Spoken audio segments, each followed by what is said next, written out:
Good morning, everybody. Thank you so much for joining us. My name is Natasha, and I work here at the FCJ Refugee Center supporting a few different teams, and I'm here joined by my colleague Ellie to talk to you today about the COVID vaccine and our access to it. Ellie, do you want to just introduce yourself? Absolutely. Good morning, everyone. My name is Ellie. I am the primary care clinic coordinator here at the FCJ Refugee Center, and I'm supporting this morning to Natasha in this presentation just in case that something comes up. So you're more than welcome. Thank you so much, Ellie. So we're so thrilled to have you all here. A few light housekeeping tools. I think that everybody's very well aware of these web platforms now, but please, we do want the session to be as interactive as possible. So if you do have any questions now or at any point during the session, we encourage you to ask them. A small technicality, there are two options for raising an issue for discussion. One is to put questions in the questions panel, and one is to put them in the chat. We're just having a few technical difficulties, so if I can just request that any questions or discussion topics you put into the chat, it's a little bit easier for us to see that. And please just feel free to ask any questions as we go along. But we'll just get started now on the presentation. So just give me a moment while I expand my screen. So as you know, we're here to talk today. Oops, can you see, sorry, can I just confirm that people can see my screen? Perfect. So we're here today to talk about the COVID vaccine and how people get access to it. As you may or may not know, we at the FCJ Refugee Center, we're a nonprofit organization, and we serve refugees and others who are at risk due to their immigration status. We really take the motto of walking with all uprooted people, and we acknowledge that people come to us at different points in their journey, and we just want to be here to support them in any way that we can. We have a huge number of services and supports. So of course, we have our Immigration Help and Refugee Protection Program. That supports people who are looking for support in different aspects of their immigration process, be it a refugee claim, a humanitarian compassionate applications, but we provide all of these supports. So immigration and refugee orientation, refugee process, refugee hearing preparation, pre-removal risk assessments, refugee appeal, humanitarian compassionate, sponsorship work permits, etc. We also have, through our settlement and integration program, various programs. So we have a transitional shelter for women and children. We have housing support. We have a lot of women's community and engagement programs like art classes and entrepreneurship skills. A huge program that has kind of been born out of this pandemic is our food distribution and income security program. That's something that we're going to talk about a little bit more heavily today, just because of its intersection with the community with whom we're working and how they have been disproportionately affected by the COVID-19 pandemic. You can see here we have various other classes like cooking classes, English classes. We have Ellie here, who represents our primary care and mental health clinic, which is exclusively for people who do not have access to insurance or any other medical coverage. It's a very important service because the people with whom we work may not have access to these services otherwise, and so we're really thrilled to be able to offer that. We also have our youth program, which is a fantastic part of our office. We have an anti-human trafficking program and provide services to those who are migrant workers or have experienced any form of exploitation. And then, of course, our public education and networking, which is kind of how you've come to us today. So by providing webinars and training sessions, we have a phenomenal podcast, which Ellie and my colleague Carolina have really supported the creation of. We have a YouTube channel and all sorts of resources. All of this information can be found on our website, which is very interactive. And if you do have any clients or any community members who are looking for support in any of these areas, we encourage you to send them our way. So what we want to talk about today specifically is COVID-19, access to the vaccine, and just supporting that community or the community of precarious migrants in this exceptionally difficult time. As we mentioned before, COVID-19 has affected all of us, of course. It's been a terribly difficult year and a half now, but I think we have to acknowledge that migrant communities and precarious migrant communities have been disproportionately affected. That is to say that they have been without some of the other safeguards and protections that those of us who have the privilege of status in this country are afforded. And so things like the emergency financial supports, some other income supports, those have not been available to our population. And so that's where we have tried to respond to that call and provide things like the Food and Income Security Program. We do have a very important program that is the first of its kind. Our organization has been advocating for the rights of those without status for a very long time, but we've seen that there's never been any actual tangible financial support for this population in times of crises. We're thrilled to say that the City of Toronto has kind of responded to that call and responded to that need and is providing funds that are distributed through our organization under the Temporary COVID Isolation Emergency Support Fund. This fund is, in lay terms, kind of Ontario Works for those without status for a short period of time. So this fund provides financial resources to folks who do not have immigration status or have precarious migration status and who cannot qualify for any of the other financial programs. And it allows individuals with severe financial hardship to isolate safely, whether they themselves have COVID or they've been in a close contact with COVID and need to isolate. This provides funds to allow them to do so safely without fear of loss of income, loss of housing, loss of just basic stability. And it's a support that's not been available anywhere else in Canada, so we're really thrilled to be a part of that. The eligibility criteria, as I stated, required to isolate as they are either COVID-19 positive or while they're waiting for a test result or through that mandatory 14 days if they've been in a close contact. They are not eligible for income assistance or any COVID benefits, and they're facing significant financial hardship that poses a direct barrier to seeking COVID testing or completing that isolation period. We've seen this in our community that a lot of people have not been able to safely isolate for fear of loss of income or housing. And so this is something that we're able to support now. So you can access this by contacting our office, and we can support you with this. As you see on the screen, there are various other programs, including our food and income support program. We have more webinars and presentations on this matter. We have a fantastic child minding program that's been started this year that provides for children under 18 music classes, arts classes, language classes, and our podcast showcases a lot of this. So I encourage you to visit our website and to connect with us if you have any questions. Now we want to transition into talking specifically about accessing the COVID vaccine for those without OHIP cards. And so almost a positive, there aren't many silver linings in COVID-19 and in this terribly difficult year. But one of the positives that we have seen is that access to COVID-related healthcare services, COVID testing, COVID support in hospital or through a clinic, has been made free and available to all people, regardless of immigration status or regardless of insurance coverage. This is something that we see as a really enormous positive step, and we encourage our community to continue advocating for the rights of all people and the rights of all people to access equitable healthcare. And such is true with the COVID vaccine. So not only is COVID testing and care related to COVID accessible to all people, but as is the COVID vaccine. We're concerned that there may be some of our partners in the sector or certainly community members who may not be aware of this. And so we want to make sure that we're spreading this news wide and far to make sure that everybody knows that they have free and equitable access to the vaccine, that there is no connection between getting the vaccine and alerting the immigration authorities. So it is a very safe process to do. So how this program came to be. The City of Toronto is partnering with us, with the FCJ Refugee Centre, to help all people get access to the vaccine, primarily those who do not have an OHIP card. We know that this has already been stated to be equitable access, but we're just wanting to make sure that we get that word out. So, and we know that in a couple of weeks, the eligibility criteria is going to be essentially open to all people over 18. We're still dealing with the eligibility criteria of folks living in hotspots, folks who are essential workers, unable to work from home, pregnant individuals. And so we're still going with that eligibility criteria, but in a very few short weeks, this process will be open to all. So we want to encourage you to reach out. We have two streams there are various different ways that folks can get access to the vaccine. One of them is by contacting us.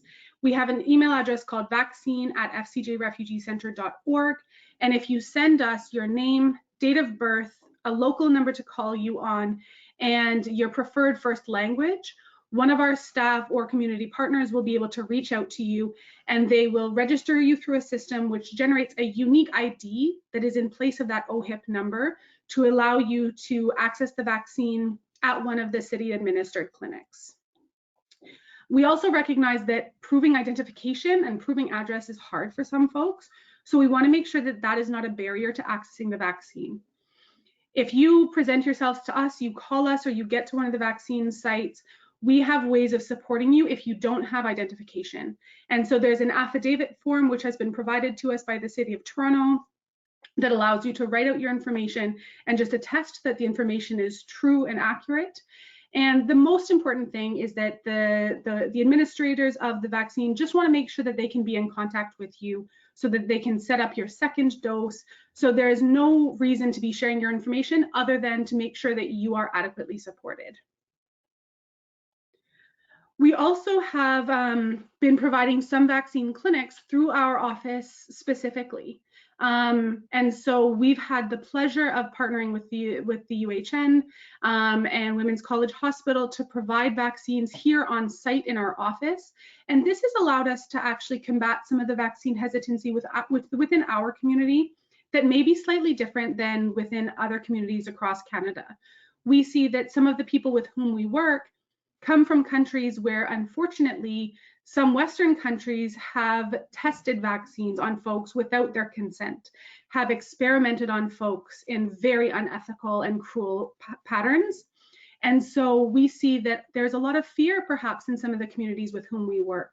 And sometimes being able to offer the vaccine in a center such as ours, they know and trust and have built a relationship with, builds that confidence and erases some of that fear. But again, we're always open to having conversations for tackling some of those difficult conversations and making sure that people understand that it is safe, that it's a good process, and just to make sure that we're protecting each other and ourselves.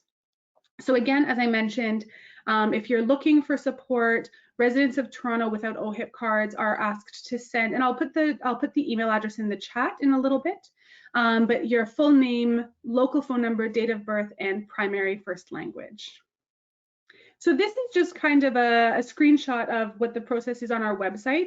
So there's actually a registration process here, so that's even easier than our vaccine. There's the email address. So these are the two options, registering online or sending your information to that email address there. If you have any questions, we ask you to reach out at any point. You're always welcome to be in contact with us if there's anything that comes up. So I'm going to close that screen for now, just to chat. I think that there may be some questions in the chat. Oh, Ellie has shared the vaccine email address. Thank you so much, Ellie. Do we have any questions at this time? And I would encourage people to unmute themselves if they want to ask a question orally, or of course, they're welcome to put things into the chat.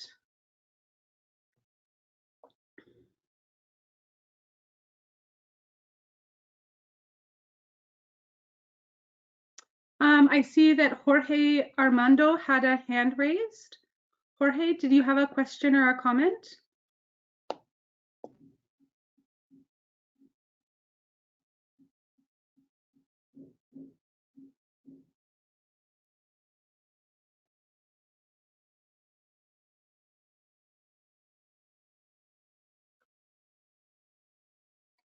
I don't know if Jorge has any questions.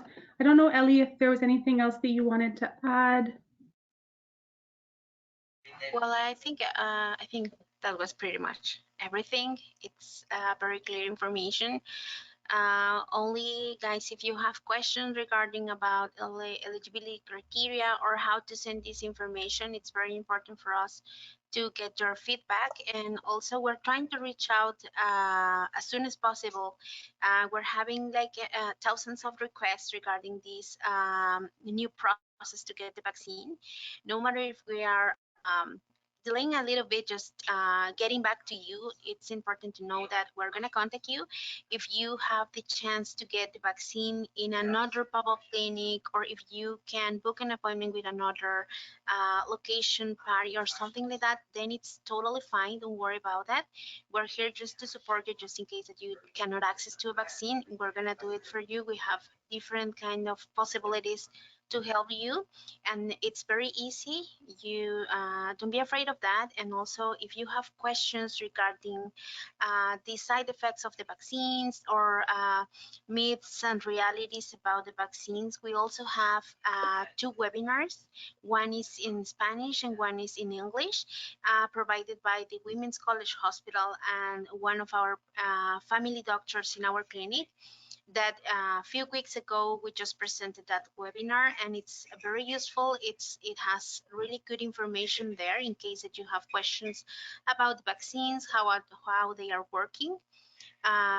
Unfortunately, we cannot say or make sure to the people which is the vaccine that we're going to provide on the clinics, because that information is usually available when the doctors come on site. But for sure, all the vaccines provided are completely safe. Yeah. Thank you so much for that, Ellie. You provide such wonderful insight. I also see that Shazma has a raised hand and has put in some questions. So Shazma, I encourage you to share. I'm going to read out your questions, but I encourage you to interact with us as you see fit. So the first question from Shazma is, and forgive me, I hope I'm saying your name correctly, can healthcare providers email FCJ on behalf of patients to secure COVID-19 vaccine appointments? Absolutely. We recognize that a lot of folks have different barriers in connecting with us, and in making some of those connections, whether they're technological or whatever the barrier is. So absolutely, we encourage you. We would just ask that you provide us with that same information.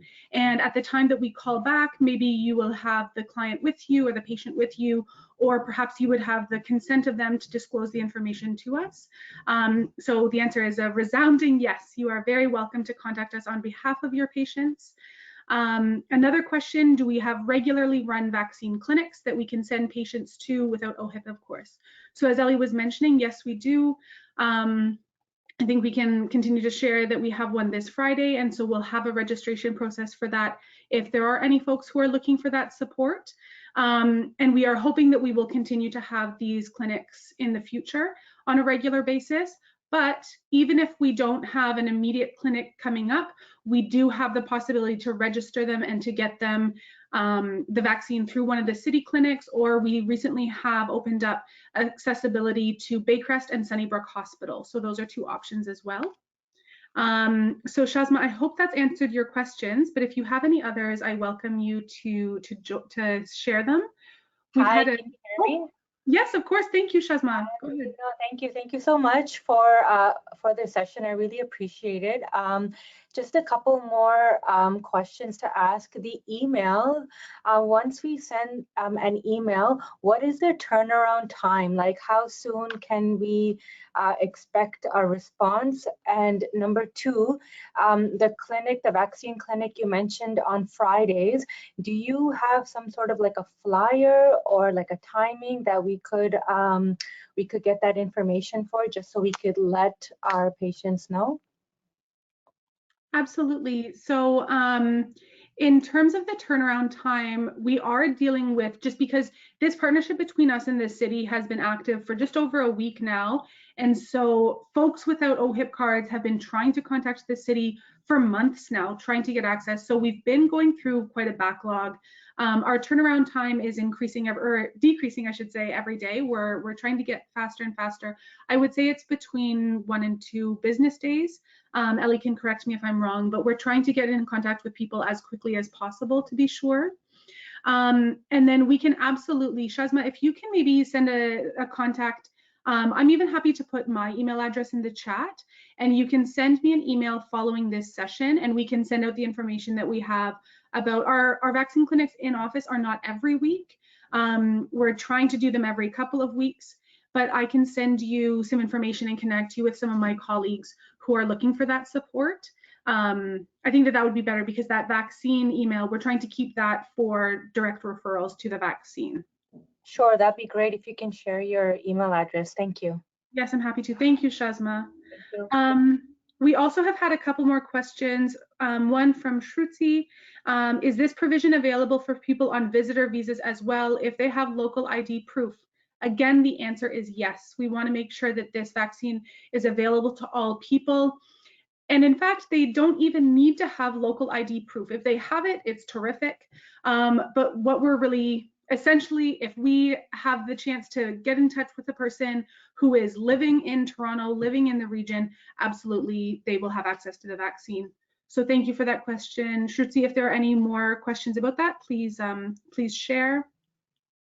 And then Jess has asked, how long would it take to have the vaccine after registering in your website? And so that will actually depend on a couple of different things. As I mentioned, there are a few different avenues for registering. So we sometimes have vaccines in our clinic, in our office, and so there's a specific date and time that those are happening, so we could let you know, or you could contact us and see if one of those is happening. The second process is to register and to get the generated number that is in place of the OHIP number and register at one of the vaccine clinics. In honesty, those are a little bit longer because those are at the big city-run clinics and booked through the provincial booking site. So as we know, as we saw when those opened up a couple weeks ago, the booking time did take a little while. We also have, as I mentioned, a new avenue through Baycrest and soon through Sunnybrook Hospital, and those appointments are typically readily available the same week. And so if you have somebody that's really eager and is willing to travel to one of those hospitals, then we can get a vaccine turnaround time pretty quick for one of those. So I would just encourage you again, if you yourself, you have a community member, a patient, or a client who's interested in accessing the vaccine, I would just encourage you to send an email to our vaccine email address. As of now, those are all the questions that are in the chat. I encourage anybody who has a question or wants to raise something to either unmute themselves or put it into the chat. And let me just, while we're waiting, I can put my email address in the chat, and if people have any questions, and I can try to connect you with one of my colleagues or send you the information.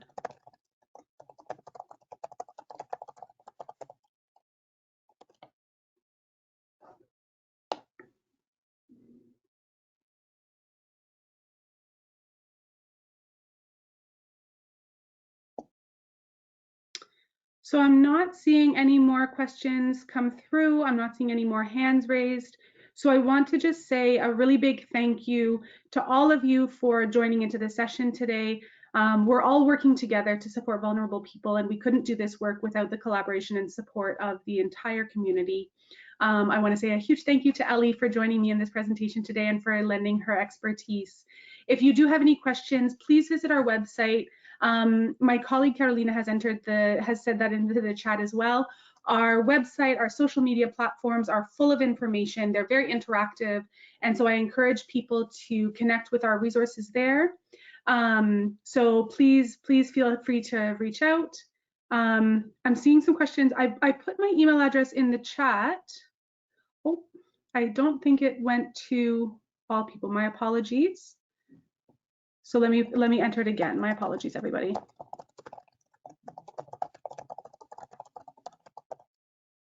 So I hope you can see it now. So thank you all for participating. We wish you a beautiful, healthy, and happy and safe day. And thank you very much. And I'll let you know that also there's going to be a Spanish presentation facilitated by Ellie in less than an hour. So if you have any community members or friends or family that are looking for a Spanish version of this presentation, that will be available quite shortly. Thank you, everybody. Thank you very much. Thank you, everybody.